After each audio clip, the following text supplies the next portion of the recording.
ఎవరండి tram speed 400 కొందాం అనుకుంటారా ఏంది కొంపదీసి? అస్సలు కొనకండి ప్లీజ్, చెప్తున్నా దండం పెట్టి. ఎందుకేంది భయ?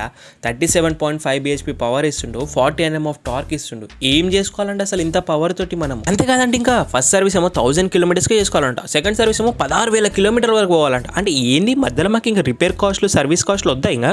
అసలు ట్రైమ్ గారు అసలు ఏమనుకుంటున్నారు మీరు? ఇది బండి అనుకుర్రా కార్ అనుకుర్రా? ఇంబాయిజలైజర్ ఇచ్చిర్రు దీనిలా. అంటే ఒరిజినల్ కీస్ పెడితేనే స్టార్ట్ అవుతుంది, డూప్లికేట్ పెట్టినా కూడా స్టార్ట్ అవ్వదు. దొంగల పరిస్థితి ఏంది ఇండియాలో అసలు?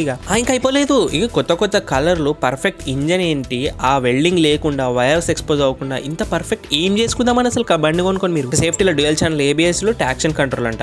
ఏంది అసలు ఇది? కొమ్మదీసి బండితో లాంగ్ డ్రైవ్స్ కూడా ప్లాన్ చేస్తుర్రా ఏంది? 135 టాప్ స్పీడ్, 30 మైలేజ్ ఇస్తుంది, 13 లీటర్ ఫ్యూయల్ ట్యాంక్ ఉంది. ఇవన్నీ కాదు భయ్య, దీని ధరింటి ఇప్పుడు చక్కర వచ్చి పడతారు మీరు. కొత్తగా ట్రామ్ స్పీడ్ T4 అని లాంచ్ అయింది. 2,16,000 బండి వేయడమైంది బై ఎక్స్షోరూమ్ తో. ఇక బ్యాడ్ కామెంట్స్ చూసి ఖుషి అయ్యారు కదా. ఫాలో అండ్ సబ్స్క్రైబ్ అయితే కొట్టండి, అవుతున్నా.